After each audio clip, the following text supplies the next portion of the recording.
Hola y bienvenidos a un episodio más del Molcajete. Yo soy Arturo Santana y en este episodio quiero contarles una historia budista que encontré por ahí sobre dos monjes, un monje joven y uno ya maduro, que se encontraban realizando un viaje, que aparentemente a eso se dedican los monjes budistas, ¿no? A hacer viajes. Y durante su trayecto llegaron a la orilla de un río que tenían que cruzar. A la orilla del río había una mujer que también pretendía cruzar, pero que pues no podía. El monje joven no le dio ninguna importancia al asunto, ni lo pensó, y simplemente continuó su camino, atravesó el río y sin más. Sin embargo, el monje maduro tomó a la mujer, la cargó y atravesó junto con ella el río, la ayudó a cruzar. Al haber cruzado, sin mediar más palabras, la dejó ahí y continuó, ¿no? Se reunió con el monje joven que ya estaba del otro lado y continuaron su travesía. Sin embargo, mientras seguían caminando, el monje maduro percibió como cierto malestar, como cierta preocupación en el monje más joven. Y después de un rato le preguntó pues qué le pasaba, ¿no? ¿Qué lo atormentaba? Y entonces el monje joven le dijo, es que, ¿cómo pudiste hacer eso? O sea, ¿por qué tomaste a la mujer? ¿Por qué la cargaste y la ayudaste a atravesar el río? Si sabes que tenemos prohibido tocar a las mujeres, ¿no? Es parte de nuestros votos, es parte de nuestro sistema de vida, ¿no? No podemos tocar a las mujeres, o sea, ¿por qué hiciste eso? Y el hombre maduro, el otro monje, lo pensó un momento y le dijo, oye, pero hace ya un rato que dejé a la mujer en la orilla del río. ¿Por qué sigues tú cargándola? Y nada, me pareció una historia bonita, una forma interesante de ejemplificar cómo vamos por la vida cargando cosas que ya no deberíamos, ¿no? Todos esos lastres emocionales que además son cosas del pasado y que no nos permiten enfocarnos en nuestro camino, ¿no? Que no nos permiten enfocarnos en el futuro. En este caso, el monje maduro, el hombre mayor, había dejado efectivamente ese peso atrás y no le dio otra vuelta de pensamiento, ¿no? O sea, para él ahí terminó y no hubo más. Y el monje joven seguía pensando en una carga que además ni era de él. Es decir, para él era simplemente una carga emocional, de estas cargas que a veces no dejamos ir y que continúan siendo un peso para nosotros, que nos impiden avanzar al ritmo que deberíamos. Entonces, bueno, esta historia nos permite reflexionar un poco sobre eso, ¿no? Sobre ir dejando de lado esos lastres, ¿no? Ese bagaje emocional que no nos permite continuar avanzando. Y pues nada, es algo que quería compartir con ustedes porque como saben este podcast es o sea, la temática es cualquier cosa que me impresiona de momento y la semana siguiente pues ya se me olvidó. He estado leyendo un poquito, ¿no? Sobre budismo. He estado leyendo más sobre budismo de lo que había leído en toda mi vida. Y pues está padre, ¿no? Y de repente encontramos ahí alguna enseñanza que podríamos aplicar a nuestra vida cotidiana, ¿no? Que no tiene que ser pues como esa experiencia cuasi religiosa o como una filosofía de vida completa, ¿no? Entregarnos al ascetismo, ni mucho menos, pero sí pues se pueden de repente tomar algunas lecciones y tratar de aplicarlas a nuestro diario acontecer. No les voy a platicar más sobre lo que he leído porque pues la neta es que me da hueva. Pero sí, si tienen algún tipo de acercamiento, yo creo que cualquier pensamiento de vida, cualquier filosofía, cualquier sistema religioso está enfocado pues básicamente a traernos de cierta forma paz y a mejorar nuestra estancia en este mundo terrenal, si es que hay otros.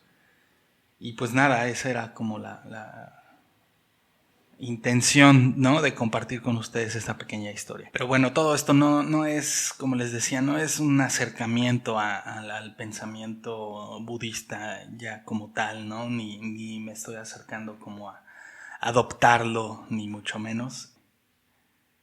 Sobre todo porque de alguna forma requiere de, pues también como de tomar acción, ¿no? Y a mí la neta lo que más me gusta es como la inacción, más bien. O sea, echar la hueva, en términos más terrenales.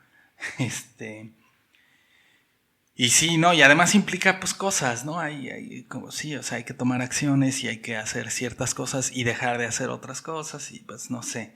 Por ejemplo, encontré algo que me pareció muy curioso, ¿no? Y que el budismo o algunas escuelas del budismo, ¿no?, que restringen o prohíben el consumo de la cebolla. Y entonces pues ya ahí ya tenemos un pero. Porque pues ahora sí que, imagínense unos taquitos acá de suadero sin su pastura, ¿no?, sin su correspondiente jardín. No se me hace chido, ¿no? O sea, ¿en qué les afecta, pues? Pero pues es solo una de las restricciones alimenticias de las que les voy a platicar hoy, dictadas algunas por pues algunas religiones, algunas creencias, sistemas religiosos, y otros simplemente dictados pues por la sociedad, ¿no?, y por la cultura en la que nos desarrollamos, que simplemente los ve como un tabú el consumo de ciertos animales. Por ejemplo, y eso pues lo tienen ustedes muy claro, el judaísmo tiene algunas restricciones de alimentos que no deben consumirse y sobre la preparación de algunos. Esto que es kosher, que se refiere a sí, las restricciones de animales que no se pueden comer y también la preparación de los que sí se pueden comer, que incluye una serie de pasos, ¿no? Un procedimiento muy específico para que el alimento pueda considerarse puro y sea permitido para los judíos. Bueno, y entre las restricciones de los alimentos que no son kosher encontramos comida, los mariscos, ¿no?, sobre todo, o sea, alimentos del mar que no son pescados, ¿no?, porque no tienen aletas. Entonces, que además esa es justo la definición, digamos, o sea, no pueden comerse animales que no tengan aletas y escamas, o sea, las dos, tienen que ser las dos, porque si no se podrían comer pues que un delfín, ¿no? Pero pues no, porque no tiene escamas. Que además es muy raro, ¿no? O sea, no sé si alguien se come a los delfines, ¿no? Probablemente los chinos, ¿no?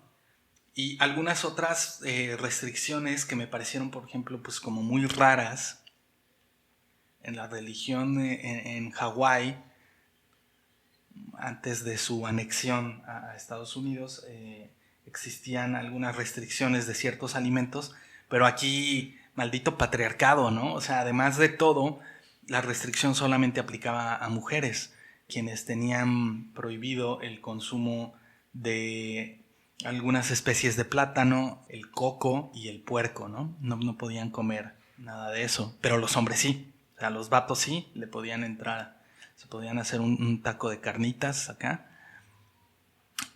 pero las mujeres no. Y esto del coco les impedía incluso tocar esos alimentos, ¿no? Entonces, por ejemplo, el coco que se utilizaba así también para la fabricación de fibras o cuerdas. Las mujeres no podían llevar a cabo esas tareas porque no podían ni siquiera tocar los cocos, ¿no? Entonces eso está cagado.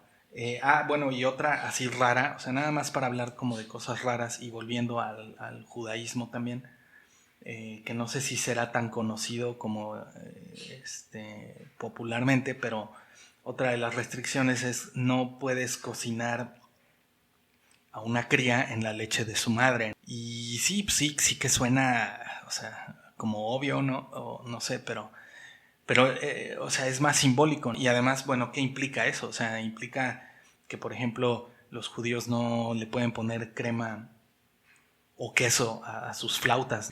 Entonces, imagínense qué triste. O por lo menos si son flautas de res, porque pues la leche de vaca y sus derivados, todos los lácteos, pues es la leche de la madre cocinada con la carne de la cría, ¿no? Entonces no se puede, simplemente no se puede carne de res con ningún producto lácteo. Por separado sí. Entonces eso es lo raro. El consumo de sangre también, en menor medida, ¿no? Pero sí, en el islamismo y en el judaísmo está restringido, porque de igual forma, ¿no? Está considerado que la sangre es la esencia de la vida, ¿no? O la que lleva la vida. Pues sí, era muy fácil observar que si desangras a un animal, pues se muere, ¿no? Pero bueno, como les decía, en la preparación de los productos que se consideran kosher, uno de los pasos es la extracción de toda la sangre, ¿no? Que no haya restos de sangre. Entonces, bueno, pues todo eso tiene que ver, aunque la sangre en realidad sí es muy consumida y en muchas culturas, como parte de muchos platos en diferentes culturas. En México mismo, obviamente, la moronga, en España la morcilla, que pues es básicamente lo mismo, tendrá sus formas diferentes de ser preparada y tal, pero sí somos medio vampiros, ¿no? En ese sentido. Eso me lleva también como al consumo de menudencias, que son menudencias o vísceras, también muy consumidas en muchas partes del mundo, ¿no? En México mismo incluso. Muchas partes que se aprovechan de muchos animales, la panza de la res, ¿no? Para hacer el menudo, y lo que son los callos en España, que es lo mismo, es un guiso hecho con el estómago de la vaca. Y bueno, se come de todo, se comen todas las vísceras, el hígado también, de res y de cerdo. El paté, que está hecho también de hígado graso, pues es caro, ¿no? Porque le dan a los patos, los engordan con nueces y una alimentación ahí muy especial que hace que su hígado sea así súper graso, y que el paté que se hace de este hígado sea como súper delicioso, ¿no? Entonces, pues sí, ya sea que ustedes sean los que aplican ese dicho de que todo lo que corre y vuela va para la cazuela, pues sí, yo creo que también todos tenemos ciertas restricciones, ¿no? Por ejemplo, yo no sé si todos le entrarían a este platillo, las ostras de las montañas rocallosas. Que, pues sí, ¿no? Rocky Mountain Oysters, que como se imaginarán, pues en las montañas rocallosas no hay ostras, no hay mar, no hay nada. Entonces, ¿qué es eso? Pues bueno, básicamente se refiere a los testículos del toro, que son fritos. Esto es una onda como del sur de Estados Unidos. Y entonces es sumergido en aceite como todo lo que comen. Pero así, literal, pues son los testículos del toro. Yo no sé si a eso le entraría o no, por más chistoso que esté como el eufemismo, ¿no? Las ostras de las montañas rocallosas. Que además yo ni como ostras de a de veras, menos voy a estarme comiendo unas de toro. Consumo de anfibios, bueno, pues el único o el más conocido pues son las ancas de rana, ¿no? que se da en China, pero también en el sur de Estados Unidos es común y es normal, y en Francia, ¿no? También. Y bueno, existen algunos otros alimentos así también considerados, pues sí, medio acá. El consumo de insectos, por ejemplo, en algunos países, aunque en otros pues, sea común, ¿no? Y volviendo a México, también aquí los chapulines, este, y los huevos de hormiga, los escamoles, ¿no? Famosos también, el gusano de maguey, etcétera, ¿no? Y en culturas orientales, ya saben que los chinos se tragan lo que sea, entonces también el consumo de insectos es bastante común, ¿no? Y además de un alto contenido proteico, ¿no? Se teoriza de que podría ser los alimentos del futuro, ¿no? Junto con las algas, porque si le seguimos como vamos, con todo el deterioro ambiental, acuérdense que las vacas, por más deliciosas que sean, contribuyen enormemente al calentamiento global, ¿no? Simplemente los gases que emiten, pues es metano, ¿no? Y entonces puede sonar exagerado, pero sí, en realidad el ganado vacuno contribuye al calentamiento global, ¿no? Simplemente por sus gases. Y como se ha aumentado tanto el consumo de la res, pues esto se ha vuelto un problema, ¿no? O sea, y además para la producción de carne pues se requiere de un montón de agua también, ¿no? Se gasta muchísima agua, pues para proveer de alimento a las vacas, ¿no? Para que tengan pastura siempre y tal, y además pues la misma agua que consumen y tal. Entonces, el consumo de la carne de res pues implica una alta huella de carbono y ya saben todo este rollo, ¿no? O sea, el impacto ecológico que tiene la hamburguesa o el corte que nos comemos con tantas ganas, pues es fuerte, ¿no? Es fuerte el impacto. También se ha teorizado, bueno, o sea, como les decía, ¿no? Por eso una alternativa podría estar en los insectos, ¿no? Que tienen cero grasa, pura proteína, nos pueden dar un montón de energía, son bastante saludables y pues obviamente si van a ser criados en granjas y tal, pues van a tener todas las condiciones higiénicas necesarias, ¿no? Entonces pues, no habría mayor inconveniente. El consumo de reptiles en ciertas culturas se ve medio como tabú, en otras no tanto.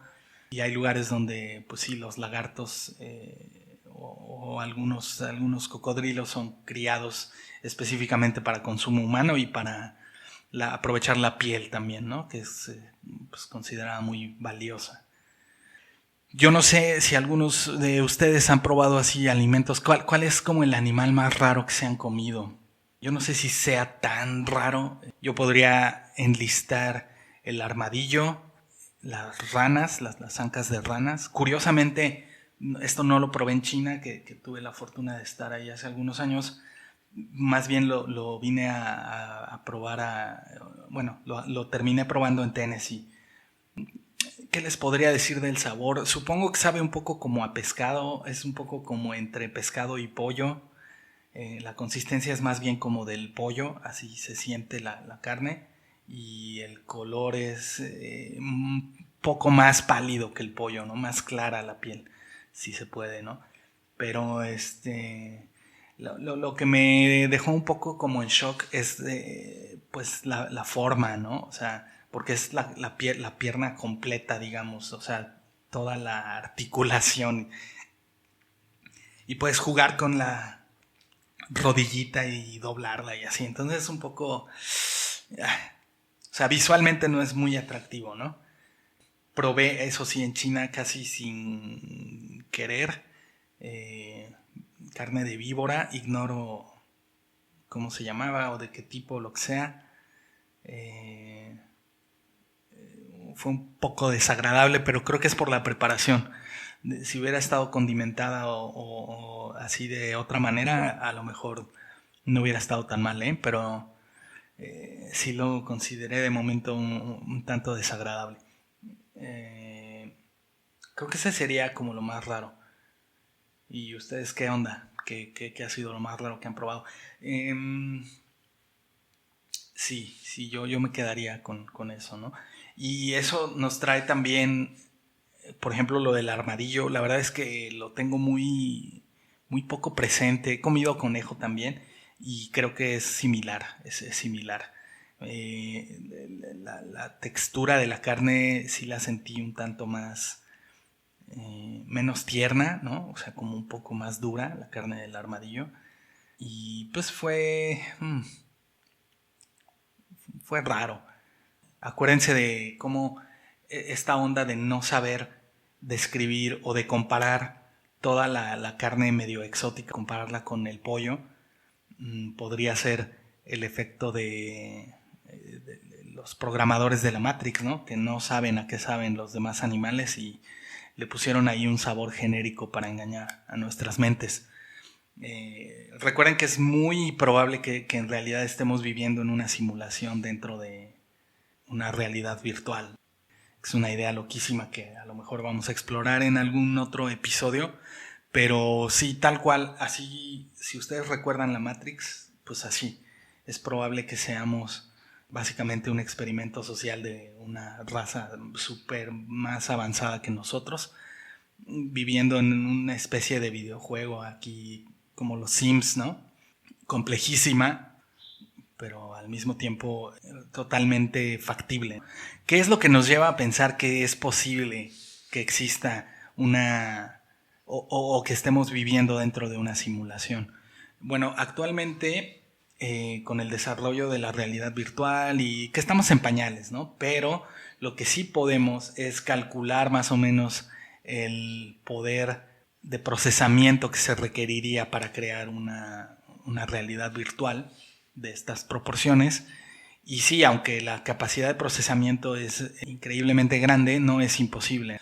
Y con todo el desarrollo ahora de computadoras cuánticas y la capacidad de cálculo cada vez más poderoso que tienen los procesadores que usamos, no es para nada imposible pensar que podamos llegar a desarrollar ese tipo de tecnología. Y si es posible llegar a desarrollarla, es posible que ya lo hayamos hecho o que otra civilización ya lo haya hecho y que seamos parte de la misma y que sin saberlo estemos viviendo en la Matrix. Y como muchas otras teorías jaladas de los pelos, el hecho de que no podamos comprobar que no sea cierto no quiere decir que sea cierto. Es decir, hasta ahora la mayor prueba de que estamos viviendo en una simulación es que no podemos comprobar que no estamos dentro.